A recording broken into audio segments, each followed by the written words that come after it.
My name is Jessica, and I'm about to share a secret that has haunted me for years. It's a story of loneliness, longing, and a connection that blurred the lines of reality. My husband, Richard, is a charming, ambitious man. We met in college, fell madly in love, and built a life together. But as his career took off, our once vibrant relationship began to fade. Long hours, frequent business trips, and growing distance eroded the intimacy we once shared.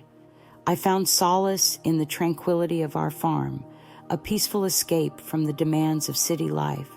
Our horse, Midnight, a majestic creature with a gentle soul, became my confidant, my silent companion. As I spent countless hours tending to him, I poured out my heart, sharing my fears, my hopes, and my deepest desires. The bond we formed was profound, a connection that transcended species. Over time, the line between human and animal began to blur. The loneliness, the longing for affection, and the emotional intimacy I shared with Midnight ignited a spark within me, a spark that would soon consume me entirely. Midnight was my confidant, my silent partner. He was patient, understanding, and always there, a constant in a world of uncertainty. I poured out my heart to him, sharing my deepest fears and desires. It was a strange connection, I know, but it was real. One summer evening, feeling particularly lonely, I sought solace in the stable. As I brushed Midnight's coat, I began to talk, to pour out my frustrations and disappointments. I spoke to him as if he were a person, a friend, a lover. In that moment, I crossed a line I couldn't unseen. The more time I spent with Midnight, the stronger the bond grew. I found myself longing for his company, his gentle touch, his unwavering presence. It was a dangerous obsession, a secret addiction that consumed me. Then, one fateful evening, everything changed. Richard returned home unexpectedly. I was lost in the moment, my voice a soft whisper as I spoke to Midnight. When Richard walked into the stable, his expression was a mix of shock and confusion. "What are you doing?" he asked, his voice sharp. I froze, my heart pounding. How could I explain the inexplicable? How could I justify the emotional connection I had formed with a horse? Richard stood there, his face a mask of confusion and anger. "What in the world is going on here?" he demanded, his voice cutting through the silent stable. I stumbled back, my heart pounding. How could I explain the inexplicable? The emotional connection I'd formed with Midnight seemed so absurd, even to me. "It's not what it looks like," I stammered, my voice barely audible. "Oh, really?" he scoffed. "So you're telling me you've been having deep conversations with a horse?" I tried to explain, to make him understand the loneliness, the isolation, the desperate need for connection. But my words fell on deaf ears. "You're talking to a horse like it's a person," he exclaimed, disbelief etched across his face. "What kind of twisted reality are you living in?" I felt a wave of shame wash over me. I had crossed a line I couldn't undo. The emotional intimacy I had shared with Midnight was a secret I had kept hidden, a secret that now threatened to destroy my marriage.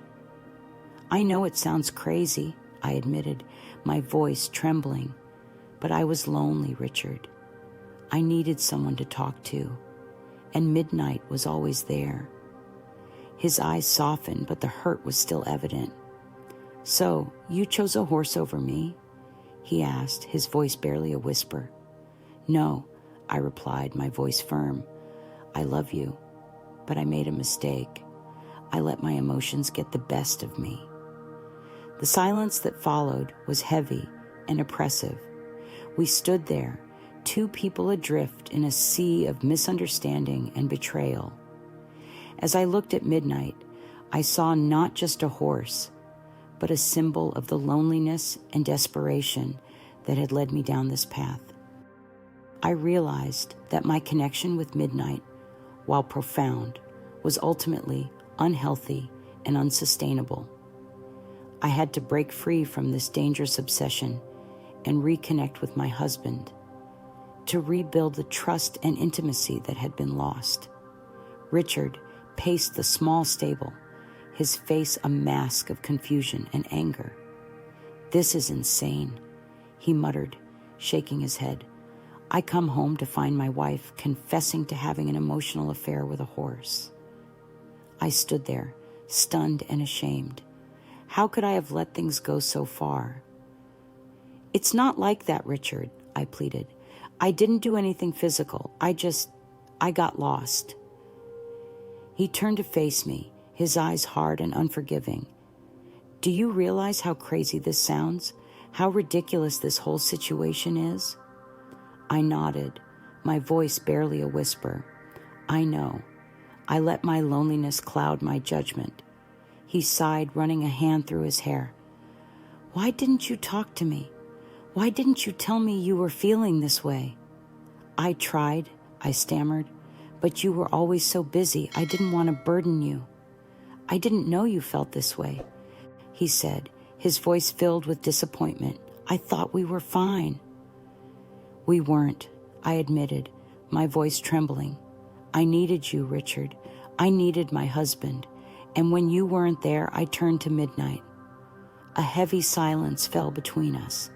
The weight of our actions hung heavy in the air. "I don't know what to do," he said, his voice filled with uncertainty. "I don't know how to move forward from this." I took a deep breath, tears welling up in my eyes.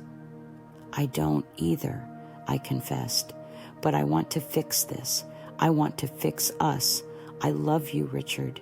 He looked at me, his eyes filled with a mix of pain and understanding. "I love you too, Jessica," he said, "but this is going to take time."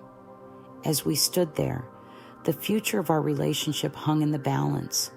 We had crossed a line that would be difficult to undo, but we were determined to face the consequences of our actions and rebuild the trust that had been broken. I nodded, understanding the gravity of the situation. "I know," I said, "and I'm willing to do whatever it takes to make things right."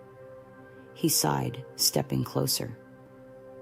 "We need to talk about this, really talk about it. Not just about midnight, but about us, where we went wrong and how we can fix it." I reached out and took his hand. "I'm ready to talk, Richard. I'm ready to make things right." As we stood there in the stable, the weight of our unspoken words hung heavy in the air. It was clear that this was just the beginning of a long and difficult journey.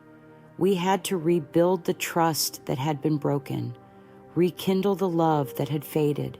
But as I looked into Richard's eyes, I felt a glimmer of hope. Perhaps, just perhaps, we could find our way back to each other.